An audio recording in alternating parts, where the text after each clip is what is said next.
Hello मेरे प्यारे बच्चों, आशा करता हूं आप लोग सब बढ़िया होंगे। तो इस वीडियो में हम लोग क्लास 10 फिजिक्स से बड़ा ही इंटरेस्टिंग टॉपिक डिस्कस करने वाले हैं, from refraction of light at plane surfaces from concise physics, जो कि है critical angle and total internal reflection. और ये देखा गया है कि अक्सर बोर्ड्स में यहां से क्वेश्चन पूछता है, तो ध्यान से समझिए। चलिए बिना टाइम वेस्ट किए स्टार्ट करते हैं। पहले क्रिटिकल एंगल को समझते हैं। देखिए, मान लीजिए कि ये एक डेंसर मीडियम है, ये एक रेयरर मीडियम है। मान लो ये वाटर है या ग्लास है, ठीक है, और ये एयर है। और लाइट जो है वो from denser to rarer medium travel कर रहा है। ये याद रखिएगा, जब भी हम क्रिटिकल एंगल की बात कर रहे हैं, जब भी हम टोटल इंटरनल रिफ्लेक्शन की बात कर रहे हैं, तो हमारा रे ऑफ लाइट हमेशा डेंसर टू रेयरर मीडियम में ट्रैवल करना चाहिए, तभी इसको डिफाइन कर सकते हैं, हम इसको डिफाइन कर सकते हैं। ये हमेशा याद रखिएगा। तो मान लीजिए एक रे ऑफ लाइट है that strikes the surface of separation of these two medium, ठीक है। ये आपका इंसिडेंट रे है, ठीक है। ये आपका पॉइंट ऑफ इंसिडेंस है, यहां नंबर बनाते हैं। और मान लीजिए एंगल ऑफ इंसिडेंस बहुत छोटा है। तो देखिए, जब भी एक रे of light surface of separation में स्ट्राइक करेगा तो तीन चीजें होती है। थ्री, क्या क्या होता है? एक तो रिफ्लेक्शन ऑफ लाइट होता है, एक तो रिफ्रैक्शन ऑफ लाइट होता है, हम लोग पहले पढ़ चुके हैं, और एक थोड़ा बहुत लाइट एब्जॉर्ब हो जाता है, एब्जॉर्प्शन ऑफ लाइट होता है। ये तीन फेमिना देखा गया। अब for a small angle of incidence which is definitely smaller than critical angle, हम जब क्रिटिकल एंगल को डिफाइन करेंगे तो ज्यादा समझ में आएगा। स्मॉल एंगल ऑफ इंसिडेंस क्या होगा?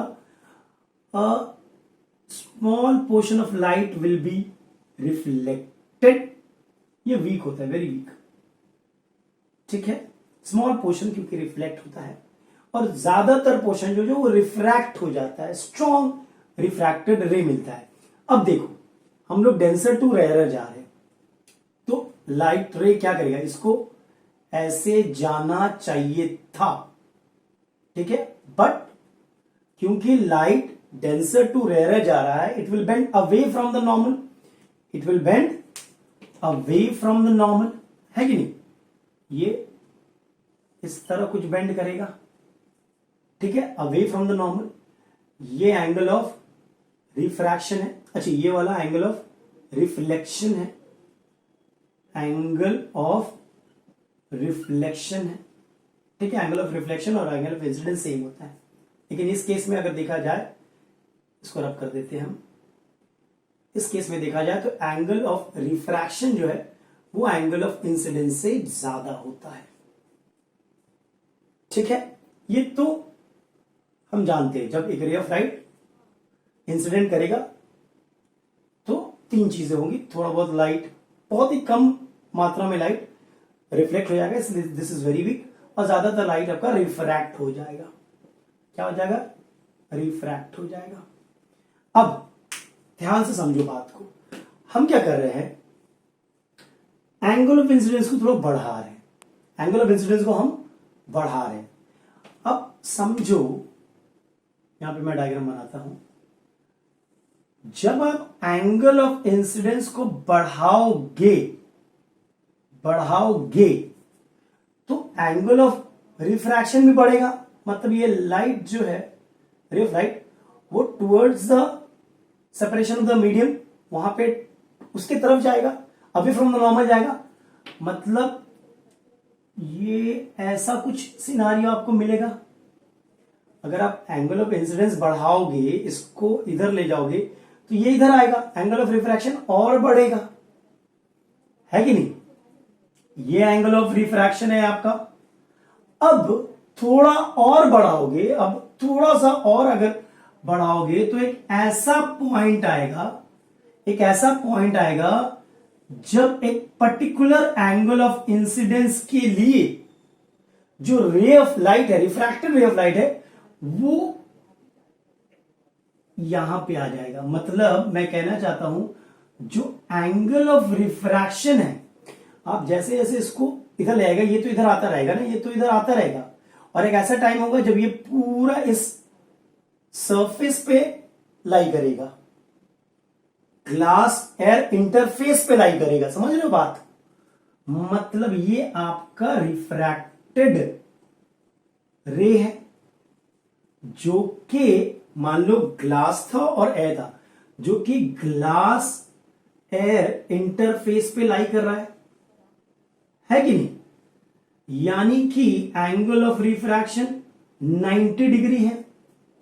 जब ये वाला केस होता है, मैं कहना चाहता हूं, जब आप एंगल ऑफ इंसिडेंस इतना ले लेते हो कि angle of refraction in the denser medium becomes 90 degree, then that particular angle of incidence in the denser medium is known as critical angle. मतलब ये जो एंगल ऑफ इंसिडेंस है, इसी को हम क्रिटिकल एंगल बोलते हैं। So how do you define critical angle? Critical angle is the angle of incidence, यहां पे लिखते हैं हम लोग, critical angle denoted by C is the angle of incidence when a ray of light traveling from denser to rarer medium. Critical angle is the angle of incidence for which, यहां पे लिखिएगा, for which the angle of refraction is 90 degree when a ray of light is traveling from denser to rarer medium. जब ray of light denser to rarer जा रहा है, वो angle of incidence जिसके लिए एंगल ऑफ रिफ्रैक्शन जो है वो 90 डिग्री हो जाए, उस एंगल ऑफ इंसिडेंस को हम लोग क्रिटिकल एंगल बोलते हैं। आप जैसे जैसे इसको इधर ले जाइएगा, ये इधर आएगा। मतलब अब जब आर आपका एंगल ऑफ रिफ्रैक्शन जो है आपका देखिए, यहां पर भी रिफ्लेक्शन तो हो ही रहा है, समझ रहे हो? यहां पर भी रिफ्लेक्शन होगा। अच्छा, रिफ्लेक्शन तो हो रहा है और रिफ्रैक्शन भी हो रहा है, और रिफ्रैक्शन जो है, एंगल ऑफ रिफ्रैक्शन जो 90 डिग्री हो गया। सो जब एंगल ऑफ रिफ्रैक्शन 90 डिग्री होगा, तो उस एंगल ऑफ इंसिडेंस को, जब एंगल ऑफ रिफ्रैक्शन 90 डिग्री हो, इस एंगल ऑफ इंसिडेंस को हम लोग क्रिटिकल एंगल बोलते हैं, जो कि लाई करता है मेरा डेंसर मीडियम में। क्रिटिकल एंगल मेरा कहां लाई करता है भाई? डेंसर मीडियम में, याद रखिएगा। और ये तभी होगा जब हम रे ऑफ लाइट को डेंसर टू रेयर में भेजेंगे। समझ में आया क्रिटिकल एंगल क्या है? बड़ा इजी है, ठीक है। और ये जो है रिफ्रैक्टेड रे, जब एंगल ऑफ रिफ्रैक्शन आपका 90 डिग्री होता है, ये थोड़ा वीक होता है, ठीक है। यहां पे बहुत स्ट्रांग है, यहां पे रिफ्लेक्टेड रे बहुत वीक होता है।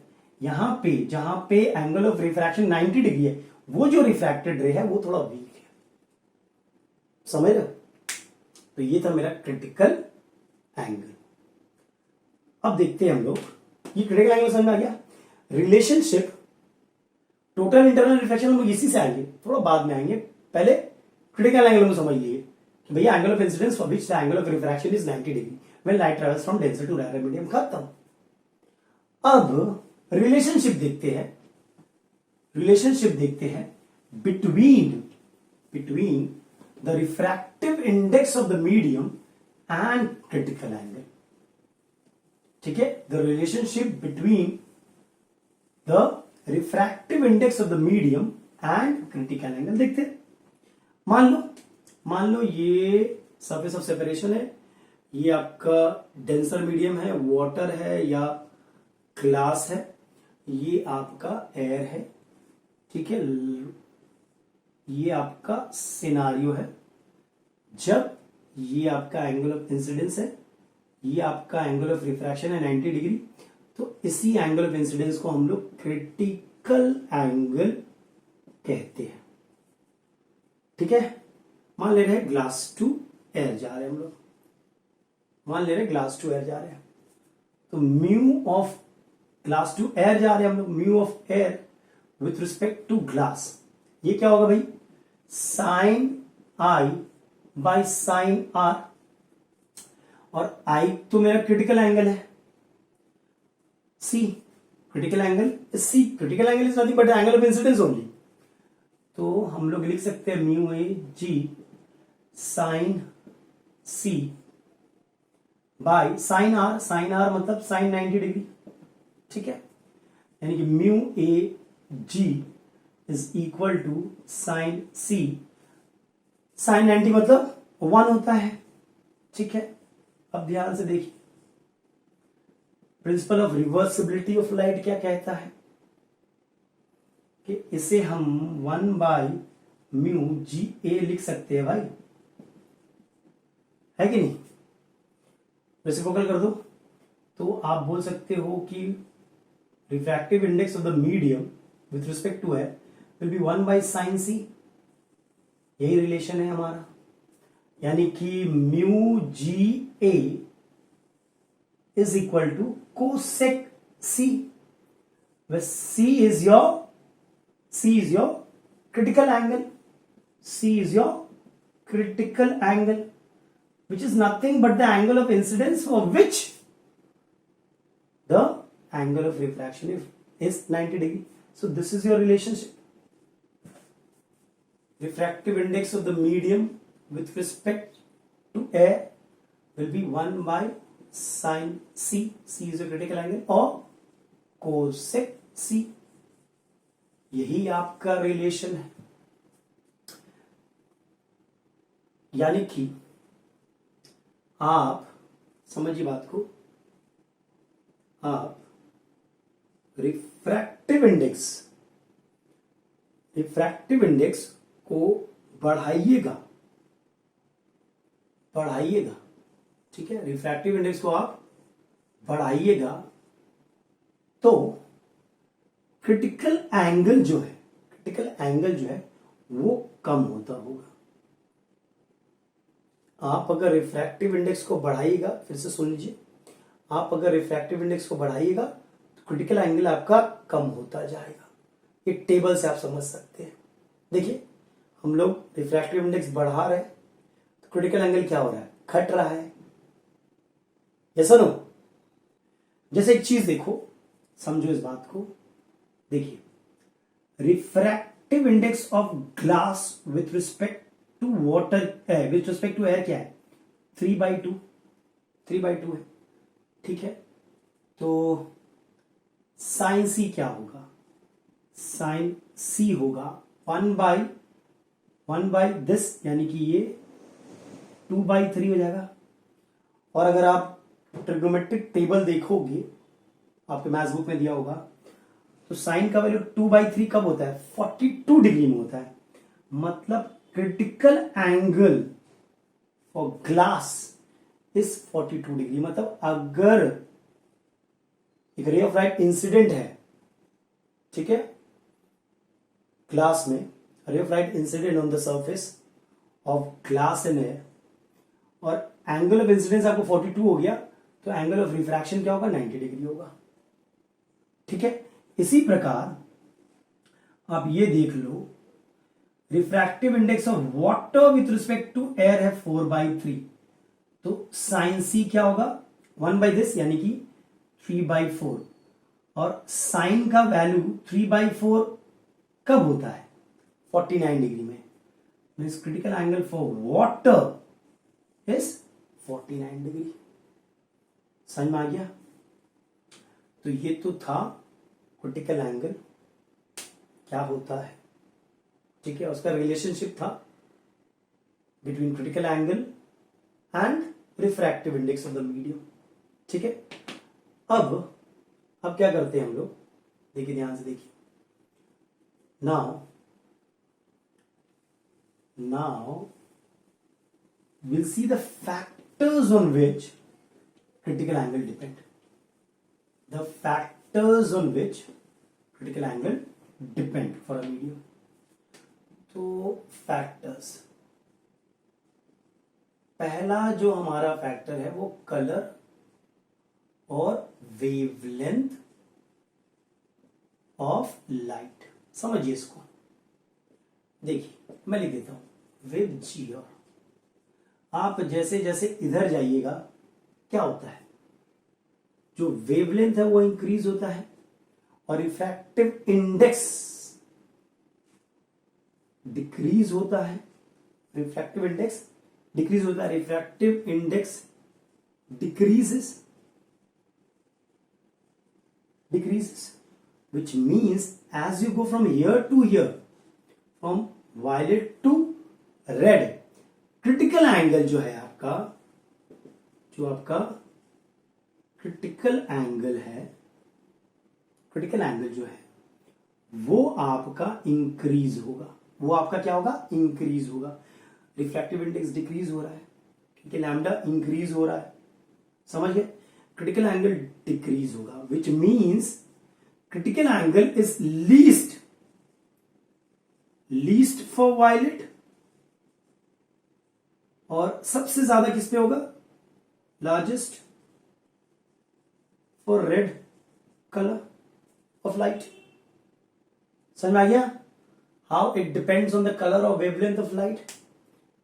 As you go from violet to red what happens, lambda increases, wavelength increases, mu decreases. Mu decrease होगा तो क्रिटिकल एंगल इंक्रीज होगा। क्रिटिकल एंगल इंक्रीजेस मतलब सबसे कम क्रिटिकल एंगल वायलेट लाइट के लिए होगा, सबसे ज्यादा रेड लाइट के लिए होगा।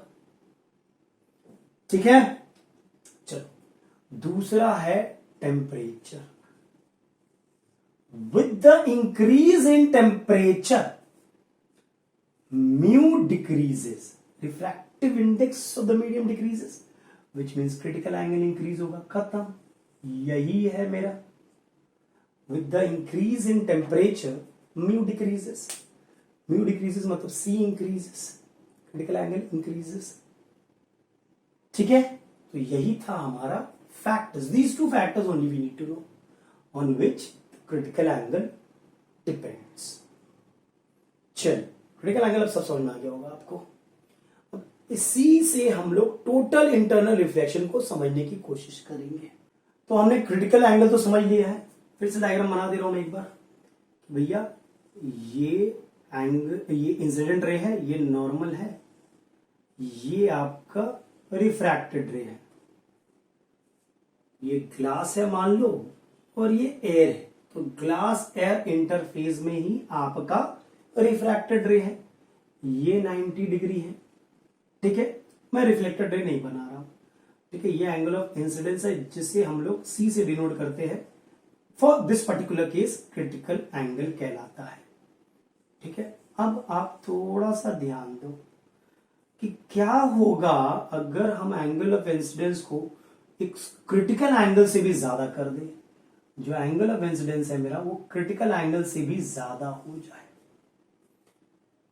तब क्या होगा, तब ये रे ऑफ लाइट जो है पूरा का पूरा नीचे आ जाएगा, पूरा का पूरा रिफ्लेक्ट हो जाएगा। मतलब अगर हम कुछ ऐसा करते हैं, अगर हम कुछ ऐसा करते हैं कि जो मेरा ray of light of course denser to rare जा रहा है और एंगल ऑफ इंसिडेंस जो है आई वो ग्रेटर देन क्रिटिकल एंगल है C, greater than critical angle of C है, then the ray of light is totally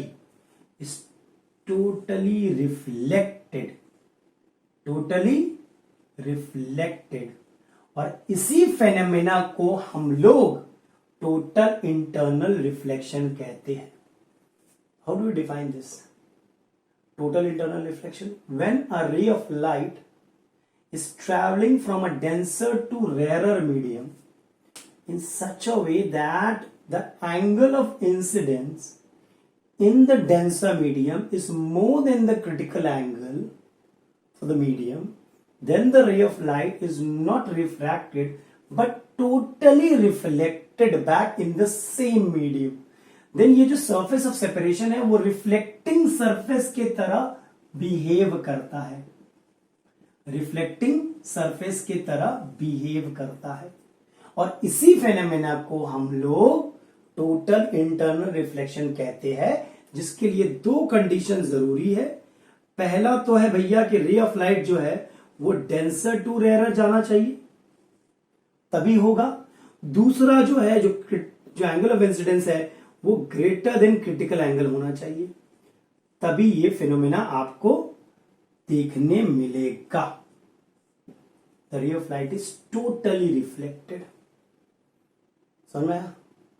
during the construction of, आप ले लो बायनोकुलर्स हुआ, पेरिस्कोप हुआ, पेरिस्कोप जहां पे हमको लाइट को टोटली रिफ्लेक्ट करना है, टोटली रिफ्लेक्ट करना है, हम प्लेन मिरर नहीं यूज करते, बिकॉज प्लेन मिरर में एब्जॉर्प्शन हो जाता है, आपका क्या बोलते हैं उसको, रिफ्रैक्शन हो जाता है। हम लोग टोटल रिफ्लेक्टिंग प्रिज्म यूज करते हैं। वी यूज, बहुत सारे कैमरास भी है, ठीक है, we use total reflecting prism, ताकि पूरा 100% लाइट जो है वो रिफ्लेक्ट हो जाए। समझ में आया? तो यही था मेरा टोटल इंटरनल रिफ्लेक्शन, जो कि क्रिटिकल एंगल का आपको पता है, तो टोटल इंटरनल रिफ्लेक्शन भी आपको पता है। चल, आई होप ये समझ में आया होगा आपको। इस वीडियो में यहीं तक रखते हैं, नेक्स्ट वीडियो में कुछ और देखेंगे। Till then take care and be safe. और अगर वीडियो पसंद आया तो लाइक, शेयर और सब्सक्राइब जरूर करें।